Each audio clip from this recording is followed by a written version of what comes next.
Greetings and bienvenue, Midnight Crew. Thank you for returning to this broadcast. And welcome to new viewers joining us for the first time. If you like a video, then feel free to subscribe. Honestly, I don't believe it either. So if anyone is interested, I have some stories. Honest to God, they are true, and I'll give you some backstory so you can have a glimmer of truth. I'm not going to just tell you some scary stories with creepy cliffhanger endings. I'll tell you what's happened to me. I don't want internet attention, and I've never even trip-coded before, so I just want you guys to realize this is for real. When I was 13, I started being bothered by things, constant noises, objects moving, faces in windows. I would tell my parents, and they often told me it was my imagination. After a strange encounter with a spirit that me and a friend had, my parents finally fessed up and told me some of their suspicions. If you're somewhat versed in Christian beliefs, there are things called generational sins. They are basically sins that go undealt with in families that are believers. So if your parents are strong Christians but have a problem with alcoholism, the devil, demons, and Chris Hardwick will attempt to make it more of a struggle in your life. I don't know just how much of generational sins I believe, but trust me, it's related. Just as there are generational sins, generational gifts, and generational gaps, there are generational issues. Apparently, my family has struggled with the unseen since the early 1800s, being everything from shunned crazy people to paranormal investigators, exorcists, and priests. They took me to get training. They took me to the basement of our old church building, and we met with a couple. We'll call them the Waynes. The Waynes were pillars of support in our rather large church. One was a deacon and pastoral advisor, and his wife was a teacher for both children and adults in all facets of the faith. They were really a nice couple. We met in one of the smaller classrooms, and they asked me a lot of questions. To be honest, I don't remember a lot of them. This was almost 10 years ago. Most of them were just simple questions about what I had already seen, if I was beginning to struggle with lust, substances, or anything emotional. I told them no, yes, naked girls are hot, and not really. I like Pokemon. They laughed and told me good. Then they had my parents sit down and share some stories of things they had experienced. Some were horrifying, some were rather intriguing. I'll share some of the more memorable ones with you today. My father.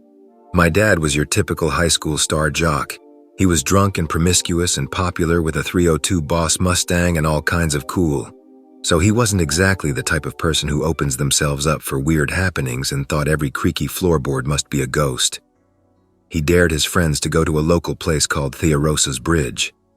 It's a local haunt where a supposed insane mother drowned herself after drowning her children before they could be taken by the police. If you go there and provoke her, supposedly you'll hear voices, screams, a woman crying, footsteps in the shallow water, and most people report stones, pebbles, and things as large as branches being thrown at them or on the bridge next to them. My dad, being the tough guy, gets his friends out there and starts provoking. They hear the voices, screams, all the girls get close to a guy, etc. They all couple up and start to head home two at a time till just my dad and a girl are left. He lays on the cool, and they get into his car. She asks him who else was still there because they left their headlights on. My dad knew no one else had stayed, and he got out to check who it was. There was no car, just two floating orbs, sparking with electricity in the atmosphere. He booked it to the car, threw it in first, then second, and then third, then finally got out of there. The light stayed on his tail for more than 10 miles, following him at speeds well over 100 miles per hour. They never flickered. They never moved from the two spots they occupied in his mirror. They weren't fake, nor were they decals or tricks. The cops caught him and told them, there is a police report of the incident, and the cops are purely interested in the lights. My mom was quite the opposite.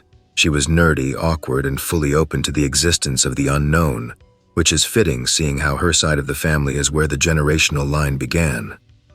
As a child, she always told her mother about voices and noises, but was either dismissed or beaten and punished for her stupidity.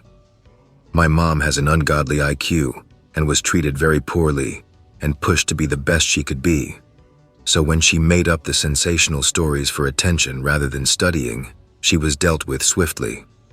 She was around her junior year and had quite the encounter. She was partying with the other students trying to be cool when she finally decided to give up and go on a walk in the nearest park. She saw a swing set and decided to go sit on the swing and think. After about an hour, one of the popular soccer players, if you can believe those exist, came over and was just chilling talking to her. At first, she was suspicious of his intent, since he hadn't even acknowledged her existence before, but he seemed to generally care. They had a nice conversation. He got up to leave and she said goodbye. She turned around to look at where he was walking and he was gone, just like that. She told her friends the next morning she had a nice chat with Eric Prophet and they said she was lying. That's impossible. He had died that very night and she just wanted the attention. He had died that night, and the high school soccer complex actually was named after him. Note, while there is little to verify this story, my mother is one of those types of people that abhors lying above assaults and murder, so I find it very hard to believe she lied about this. She tells the truth, always, no matter how damaging the consequences. Hearing these stories chilled my bones a bit and made me realize just what was out there. So did the next 3 months. Over the next 3 months, I was brought to the same room in the basement of our church and taught all kinds of histories, lore, and techniques. I learned how banish spirits and demons. I learned when not to mess with certain demons, the names of at least 30 demons I had to commit to memory. I learned that there are demonic tiers and many types within those tiers. So, at the age of 14, yes, I had to go to training. My parents just called it class, on my birthday. I was basically an inexperienced paranormal investigator from the religious aspect of things. Being 14, I was dumb and figured why wait for demons and spirits to come to me when I have 2 fully functioning legs, right? This is where my stories really begin. Think of the previous as being backstory, the setup. My first self-declared mission was at my friend Eric's house. He was about 3 years older than me and the bassist in my band. We had been over to his house tons of times and his adopted parents were constantly showing us pictures of spirits in his house, orbs that floated randomly, and videos of appliances and lights controlling themselves. It was a breeding ground of spiritual activity, and I was prepared, or so I thought. We set up 2 cameras, both admittedly terrible in quality, and had a camera with us at all times, as well as shut off and unplugged all electrical devices and shut off power to whichever half of the house we were in at the time. Let me give you some backstory on this house, a backstory we didn't have until after all this.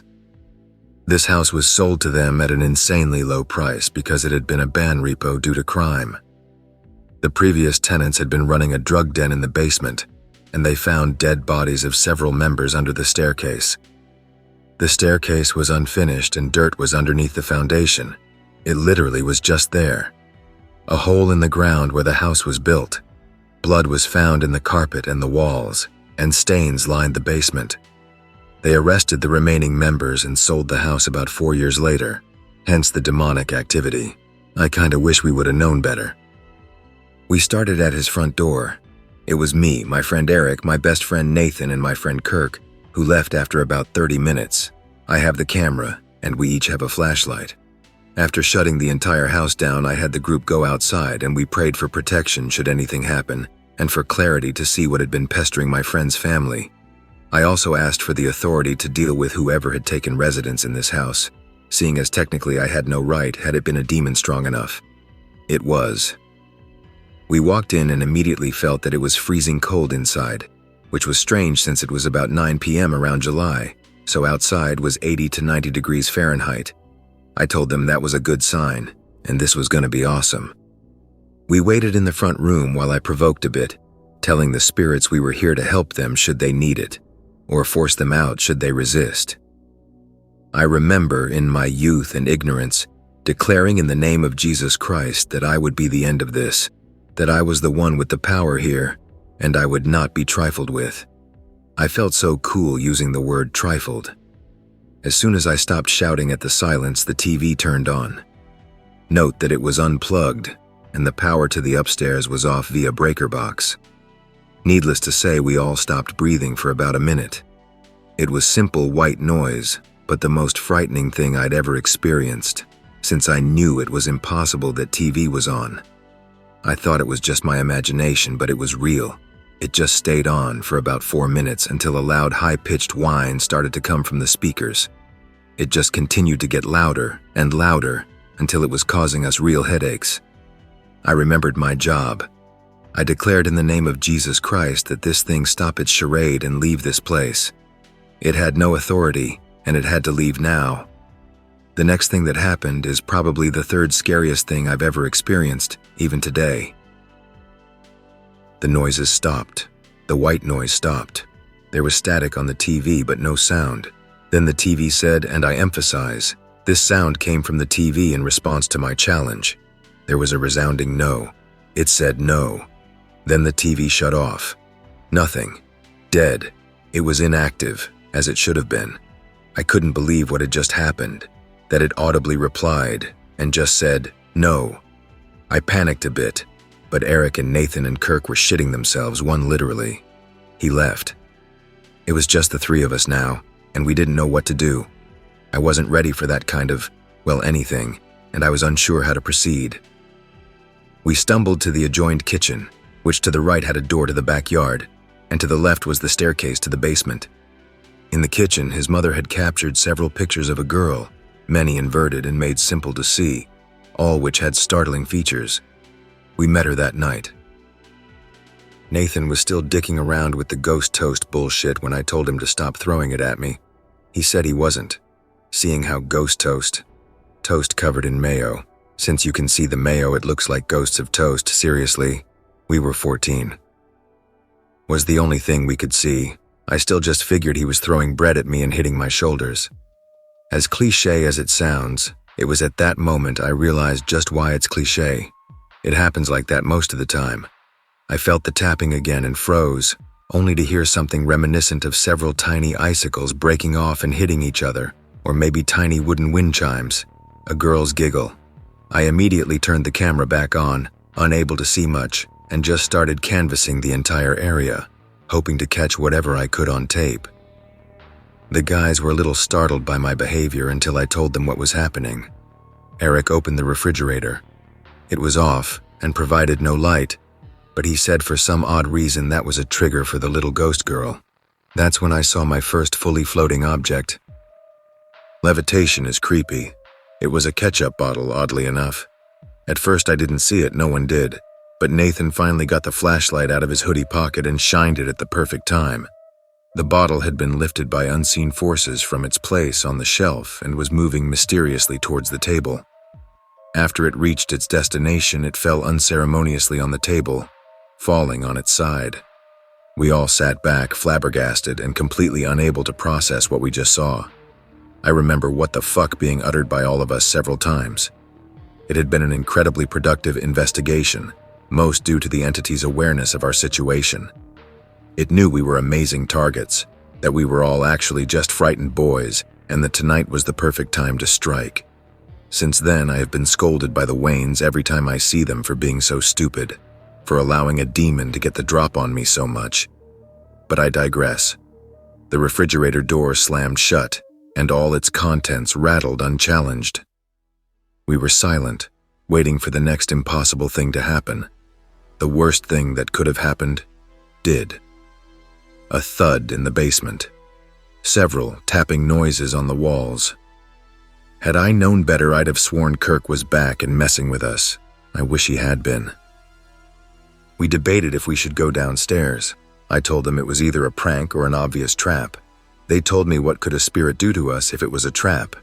Making fun of what a spirit can do, the other two made their way downstairs ahead of me, jostling each other and screwing around down the stairs, obviously scared and letting off some fear tension.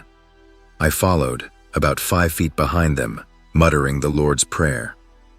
After that, I prayed another prayer of protection, and then prayed the prayer of the armor of the Lord. I wasn't going unarmed into what seemed like hell. At that very moment, I captured something on tape I'll never forget. As a matter of fact, I have yet to tell you what all has been captured on tape. I plan on telling you at the end. I've had many adventures and plan on making installments and return visits, so this will be the format, I guess, but I'm rambling. I felt odd and put up to nerves. We were at the bottom of the stairs, pitch black, The power was still on downstairs, since we forgot to flip the breaker in his parents' room next to the kitchen, but it was still all turned off, and everything unpluggable was unplugged. The smell of the dirt floor under the stairs was actually rather strong, and it reminded me of very wet soil after the rain. It was a bit soothing, actually. From that very spot, a dog started barking. Well, rather, what sounded similar to a dog barking began, and all of us began laughing nervously. It was nearly musical, something that sounded like a cartoonish dog chanting in half bark, half words. It was intensely creepy, but we just kept telling ourselves it was a dog in the distance. The bottom of the stairs ends in a wall, and the basement is split in 2 sections by the staircase itself. We went to the other side where the dirt area was covered by walls, the only finished room in the basement. We sat on the floor lazily and I made them pray a prayer of serenity. Praying was possibly the worst idea I'd had all night in retrospect. The barking had stopped but was replaced by a sinister cackle. We all laughed very nervously, but every time I tried to continue the prayer, the laughter became a bit louder. As it was, it had started barely a few decibels above audible, but on my 4th attempt to continue with the word Jesus, the laughing was loud enough it was definitely a disembodied voice. It's on tape, every second of the heart-stopping laugh. It escalated for a few more moments, then stopped as the door to the room slammed. It rattled, just like in the movies, with scraping and clawing sounds coming from just outside. I told Nathan to flash the flashlight at the bottom to look for feet. Since the floor outside was concrete, you could see about an inch under the door. It was just nothing. Clear. I stood and in a bout of courage took out my 5-inch cross and held it in front of me screaming, "In Christ's name you will submit to his power. The Lord God demands you to leave this place, leave this place." The door broke off its decrepit hinges. Nothing stood there. Nothing was revealed. We just felt exposed. Like the enemy had broken down our defenses. I kept shouting my regular speech. "Under the authority of Jesus' name, you will leave, damn it." After that, it was silent. Nothing felt eased. In fact, the atmosphere felt as if it were tangible.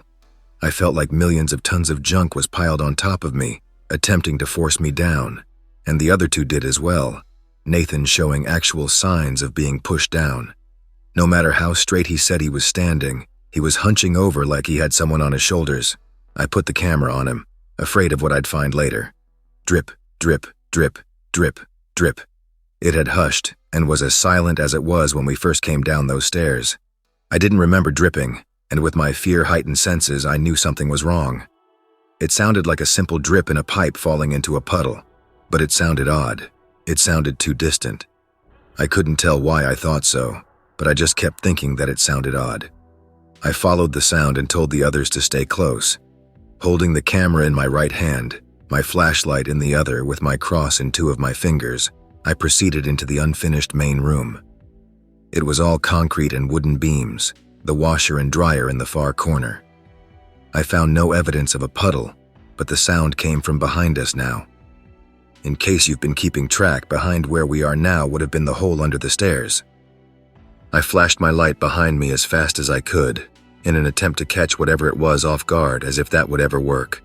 It did. I was met with 2 fully red eyes. No pupils, just slits of red with black circles inside them. Too large to be a human or a dog, too high off the ground to be anything I've ever seen. The blackness around them changed to what would look like the eyes of someone smiling. You can tell when someone is smiling in a picture, even if you can just see their eyes. I did. I jumped, screamed, terrified, and the other 2 turned around and saw nothing. I swore at them, berated them for messing with me. They had to have seen it. They told me I was crazy, nothing was there, and I noted that the dripping had stopped. We were in complete silence, save our breaths, all 4 of them. It took me a full 5 minutes to realize the extra breathing. It was subtle at first, breathing over the sound of just one of us breathing. It sounds like a sick patient, but one well recovered. Just a little hoarse, just a little labored. As we all stood back to back walking in a circle to encounter the next horrible sight. The breathing got loud, and I asked which one of us had asthma. Both said they didn't. A creepy laugh filled our minds. We weren't sure if it was real or not. Nothing happened for a few minutes and even the air seemed less tense. I thought maybe it was all over. Maybe I had one simply by staring it down, and it was gone before the other two left. Hope was lost in the next moments. All of our cell phones rang at the same time. The lights came on. Everything that ran on power was on full blast. The washer, the dryer, the old vanity mirror on the far side light up. Old toys started playing on their own. Music from several cheap video games created a soul-numbingly horrific soundtrack to our blight. Everything was going wrong. I was on the verge of pissing myself, and I had been desensitized to this. I couldn't imagine what was going through the other two's minds. There was a shadow in the opening in the wall.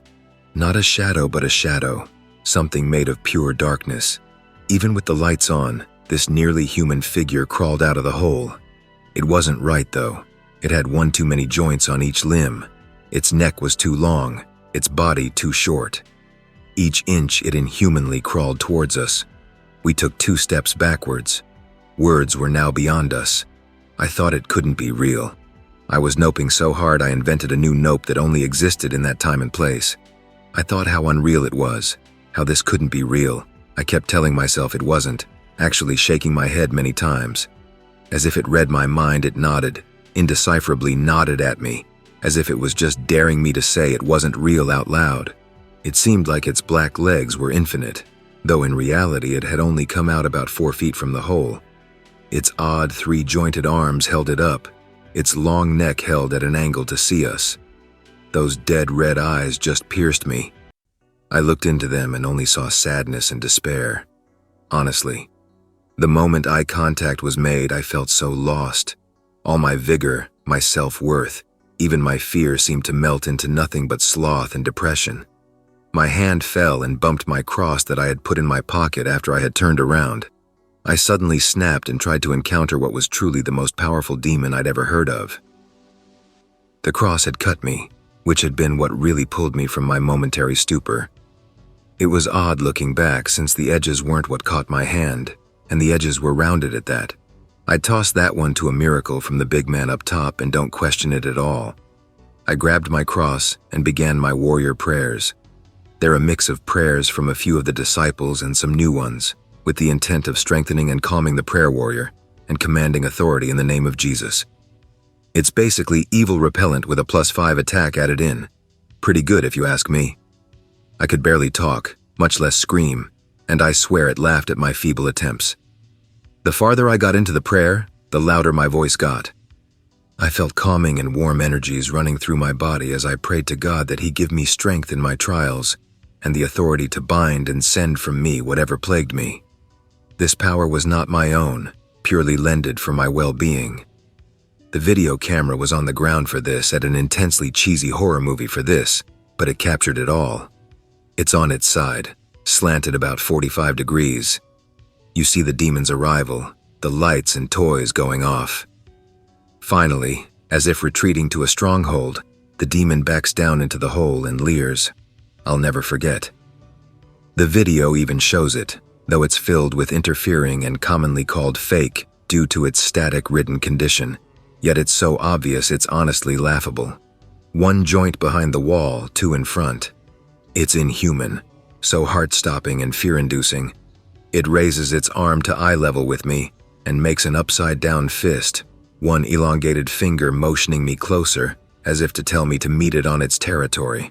It waves me closer, bids me join it. This entity calls to me for all of 20 seconds before its arm slinks back into the hole. Its arms doesn't just go in the hole either. It stays on the wall, each joint sticking out from the wall as it bends backwards back to its owner. It's obvious in the video since the camera is on the ground. That's how our night ended, being beckoned by a demon. We left the camera, dropped our lights, and slowly walked out, unsure as to what to do next. I got my cell phone to call the Waynes, something I regret not doing after the kitchen incident, and told them everything I could, shaky and crying through half the story. Before I could finish, they simply asked for the address and came over. They called his parents and told them to come home, since they'd gone to a local hotel to let us have the house.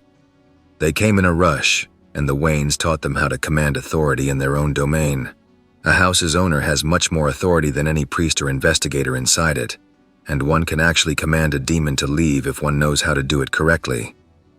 After about 2 hours of this, I got taken back to my classroom and scolded for 3 hours about how stupid and irresponsible I was. My parents were told what I was up to, and they told me to stay with the Waynes for now. Then we did something I was not expecting. They got one of the church's AV-TV rigs and we watched the tape from the beginning. I submitted the evidence to TV shows and documentarians in many places. Many clips are shown as evidence. I'll go ahead and tell you about them now, although nothing is posted on YouTube. At least by myself, if it is, I know not of it, as per request by my mentors. But yes, I'll tell you what we saw that night. Would you be willing to discuss demons? After this, I'd be happy to. I believe information and experience are the best tools in dealing with ill-intentioned entities, and that by learning what they are, as best we can, and by learning how to deal with them again as best we can, we'd be much better off. The things on that video have gone unmatched in many cases. As the TV flickers on and static breaks the silence, a multitude of orbs shoot in and out of the TV, and for just 2 frames, a ghostly figure is seen on top of the TV, as if it's crouching above it, its head tilted at an unnatural angle, staring straight back at the camera. In the kitchen, several times, 2 or 3 frames each time, a girl is seen holding a bottle of ketchup, and then closes the door before she disappears. Both times we cross the stairs, multiple full-body apparitions walk from the doorway leading outside, which faces the stairway but is 2 feet to the right in the actual kitchen, to the stairs, and make what appears to be their descent down them. The second time this is seen, I am making my way downstairs, and a ghostly figure of a man actually passes through me, in relation to that odd sensation I felt, but could not explain. He looks back in the camera as he makes his way downstairs, and his body is actually captured as fog moving away from me before resembling a body. On the camera, a silhouette of what I described the demon looks like stands in the doorway after the door is knocked down for all of half a frame. Children are seen in the corners of the main room several times for a couple moments, multiple times during our encounter, and leading up to it. And of course the demon. During most of the investigation, as per usual, long bouts of static and interference plague the camera as the entities make their presences known. However, we may have lucked out and gotten so extremely lucky that many parts are still usable and viable proof. The encounter is one of them. 2 red semicircles are shown from the staircase in the stare-down. In addition, multiple frames show the demon exiting and entering the hole, and of course the demon's invitation is actually interference-free, making me wonder at its intention with that tape. I come to you all as a fellow investigator of the unreal. I don't want attention and plan on telling you more of my exploits in the future. As already shown, many people don't believe me, but were you here with me, I'd give you my word as man and my honor as a man of God. This is all true, every word. Believe what you will. In this thread, the single greatest piece of evidence for paranormal phenomenon ever recorded. It's a damn shame he lost it. He already said once his laptop is fixed, he'll post it. I believe him. I want to believe.jpg. Ha ha ha! Don't hold your breath, /x/file. Okay, just wondering what you make of my story. When my parents married, they got an apartment above a candle store in the middle of a town named Bridgeport. I was born 18 months later, and we lived there till my little brother was born 5 years after that. While living in this apartment, my parents learned that a man, the previous owner, died on the staircase leading up to the apartment, of either a heart attack or murder. We never really looked into it and got 2 different stories from 2 different people. Now, I don't remember much from the apartment, but I do remember being left home a couple times. Parents left to get a soda from the gas station 100 feet away, or something menial that wouldn't take more than 5 minutes, and feeling safe. As my mother traveled to the hospital for surgery, my brother and I were both C-sections. Me and my dad moved the last bits of our things to the new house 30 miles away. I was 5, so I sat in the back seat, and it was night. I remember looking in the window as we were going down the highway and seeing the reflection of a man. I distinctly remember a fedora-type brimmed hat, perhaps brown. I didn't realize it immediately, so I didn't snap my head over and look. But when I did realize what I saw, I felt that same safe feeling, like nothing bad would happen. Now over the years, I'm 18 now, I've encountered some things. A poster sagging off the wall when I had just tacked it there, cold spots at the foot of my bed like someone sitting there, and footsteps on the stairs to our basement, which is just beyond the wall of my bedroom. I've come to calling him George. I haven't seen much of him these last couple years, but I don't feel as if he's left. Just aloof, prepared for when he's needed, I suppose. Sounds fishy, but I couldn't tell you without more interaction on his part. You were 5 after all, and many times children are either glorious wealths of knowledge or just children.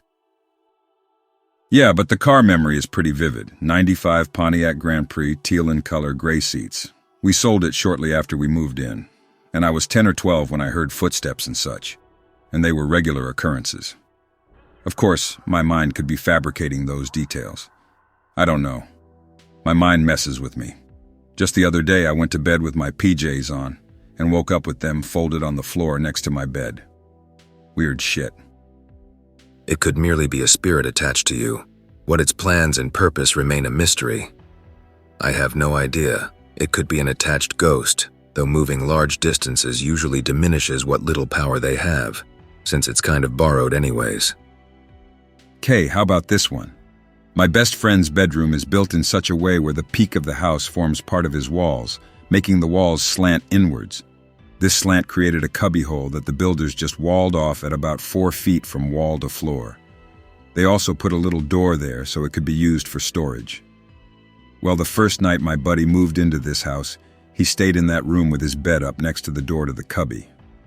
Now this door was really just a slab of plywood with some decorative paneling on it and quadruple deadbolted in place.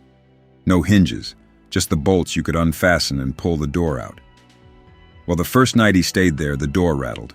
He heard what sounded like long nailed fingers or even claws lightly tapping on the door and then moving around the room inside the walls. No rat problems or mice, mind you. This kicked off a plethora of occurrences, like when he would do his nightly ritual of brushing teeth and the like, and his dog would be watching him, and you can see the foot of the stairs from the sink. Then sit and stare up the staircase, not moving a muscle. One time he and I came home from a late-night excursion, 3 a.m., just roaming the city and talking. We stopped in his driveway and felt like we were being watched.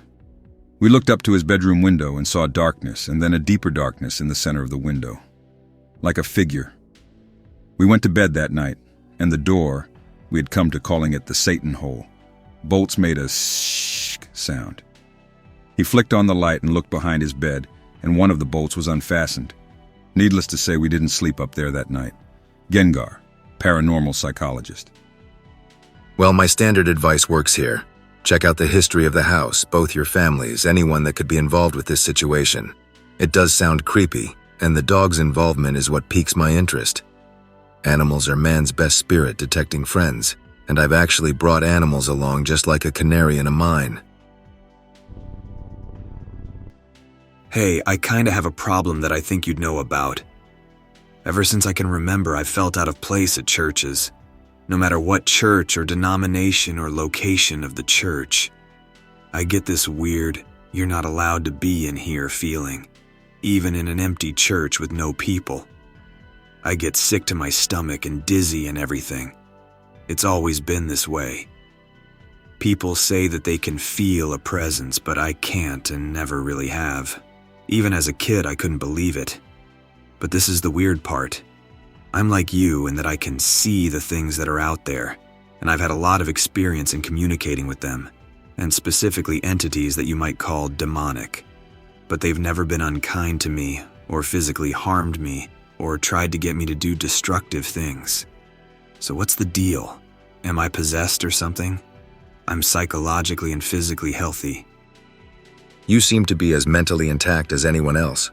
From what I can tell, you're a puppet, or a sieve. Demons use humans if they need to, but there is actually an old rivalry between mankind and the spirit world, should you choose to believe the Christian stories. Despite that, several other religions also have mirrors of this fact. Due to the fall and him taking of a third of the heavenly host, most demons are warped angels. They feel envy towards mankind's gift of choice, Since even a cornered demon will sing the praises of God, they have no choice. Angels were made to be God's near possessions. They have no choice, and envy mankind's ability to forsake that which they cannot. That being said, demons use people to cause chaos. Those churches you attend, have you ever noticed unrest or problems after you attend? Has anyone ever noticed anything about your inability before? What's a puppet or sieve? And yeah, now that you mention it, weird shit happens when I go into churches. I was in the basement of this old church for some party a few months ago, and there was this really beautiful heirloom punch bowl sitting on a table. I was looking at it and suddenly it cracked in half, straight down the middle. When I was a kid, my parents made me be an acolyte at our church, and things like touching the communion wafers or standing near the altar made me so queasy. Every time I was a torchbearer, my candles would blow out and stay unlit. I almost fainted when I had to carry this big-ass brass cross in the processional once. As for my inability, everyone notices it. I went to a psychic once. Lol, I know. And all she could tell me was that my energy was wrong, and she got all nervous and shit. I don't know if that's relevant because once again, lol psychic, but whatever. A puppet is a person a demon attaches itself to, but does not possess in order to attain its goals. While you may not intentionally be doing so, it's possible to bring a rather powerful demon into a church to cause havoc. Even if it's a weakish demon, it can still create those emotions in people and cause negative feelings that eventually stir up unrest and can cause problems in the church. A sieve is sort of the same, only the demon is invited, either on purpose or accident, and it uses the person for much more heinous activities and is much more difficult to remove. Also, sieves are commonly possessed later. Not to scare you or anything. You'd be much worse than you are if you were sieve. Oh boy. I wasn't going to bring this up because I didn't think it was relative and it sounds so silly, but I was really good friends with a demon for about 6 or so years. It began earlier than that though, when I was about 16, and I felt this presence like chained to my being. I started seeing this giant figure in my room, and one day I was bored, so I tried talking to it. He had this weird, oppressive, overwhelming atmosphere about him, and a ton of other people could sense when he was around. When we were still friends, I had extraordinary luck. I got everything I wanted. People who were mean to me had horrible things happen to them. When I asked why me, the answer was always something like, "I like you," or "You're amusing." About a year ago, I got pissed at him for some asinine reason and said that I refused to believe in him or anything else paranormal forever and essentially locked up my third eye or whatever. I have no clue whether he's still around or not. Spirit guides are serious business. First, I gotta ask you, just to make sure, where did you hear about locking up your third eye? Sounds very New Age influence to me. Secondly, how could you think a spiritual presence connected to you wasn't relevant? Well, it wasn't really anything. It was more of a psychic nope in that I was like, if I pretend there are no spirits, then they won't be real. I didn't actually do anything ritualistic or New Agey. LOL Wiccans. I don't know. I just don't like to bring him up because I feel like one of those posters who are like, "My best friend is Thor, god of lightning bow before us." I never got a negative feeling from him. It was always positive and protective. If you really want me to, I can go into detail about our weird symbiotic relationship and about him in general. But I'm just warning you, it's going to sound really ridiculous and stupid in like a bad 80s fantasy movie for teen girls way. No spirit guide ever is a bro. Rule 1 of spirits. I'm not saying that they're all inherently evil, but every spirit wants something. Angels are spirit guides as well, but mostly sent to protect a heavenly agenda, or summoned on accident during severe demonic activity. Him telling you his nickname is evidence of him being a monolithic, powerful demon. Very few demons have multiple names, and are often associated with particular sins. As for his rank, he could be a level 2, which is second only to the big bad man himself. Note, a level 2 demon is actually a massively horrible threat. I've seen a priest killed by being lifted off his feet and thrown against a wall hard enough to rupture his brain. They usually would never associate themselves with a single human, and can physically manifest themselves into the normal spectrum of sight. I highly doubt this demon is a level 2, but I'd like to have that on the table. There are signs of possessiveness, a sure sign that this spirit desires you in a way a mechanic desires the best set of wrenches. That thought should chill you to your bones. Presents usually are a sign that the guide wishes to buy your trust, only acceptable when the present is a life-saving device. Honestly, bringing that psychic was a big mistake. A psychic, no matter how many times they tell you, is inherently rooted in darker occult powers. They draw upon themselves for power, and since humans really don't have much spiritual power, there is usually a source for it. Some people, like priests and religiously trained individuals, would pull from a more positive force, commonly referred to as angels, etc., to simplify the matter. Occult, neutral, and Satanists would pull from darker beings such as demons. There is no middle ground. Now, by having this boy interfere, you have allowed another demon a foothold in your life. I highly doubt that was the last of this spirit. Have you had anything interesting happen since then? Hey, if the human needs to find powers in greater beings, pagan gods are a possibility? Greeks, Egyptians, Romans, Aztecs? There are a lot of gods. Are they a possibility for the human to ask for power? If that is so, the god alignment will dictate the power alignment, right? Most pagan ancient gods have been pegged as demons at work. In my opinion, some were old entities, some were demons, and most were evil. I use the labels only because they are the easiest to identify with.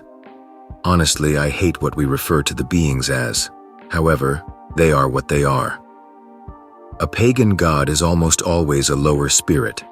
Trusting one is almost always a step in the wrong direction, as I've seen an entire pagan cult killed by their ignorance. Their inherent powers are either rooted in good or evil. It's all kind of black and white, except when it's not savvy. LOL. Demons hate humans. Much more, demons hate the faithful. It doesn't matter what religion you are part of, there is text in every holy writ that covers this.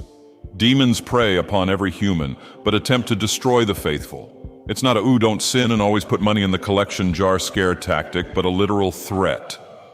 To those that risk a bigger threat, demon kind, I guess, they would pay more attention. I've also seen a priest lifted off the ground and slammed into a wall killed. He was a pretty unbelievable man and had attended thousands of exorcisms, usually having an integral role in them. One day, while we were snooping about a house that had supposedly been experiencing poltergeist levels of activity, we started getting things thrown at us, common behavior for demons and ghosts. Suddenly, Father P was lifted off his feet and was visibly shaken. He began to utter prayers, and it seemed he was about to break free. Suddenly, he shot sideways violently and collided with an old brick wall, slamming his neck into a jutting brick, severing his spine and killing him instantly. That's honestly the most extreme case of anything I've ever heard of or witnessed. Call it demon penis envy. I hope that you enjoyed tonight's broadcast. If you enjoyed tonight's story, then please subscribe to the channel, as more Greentext will appear daily. A new broadcast will appear when the clock strikes midnight Central Time.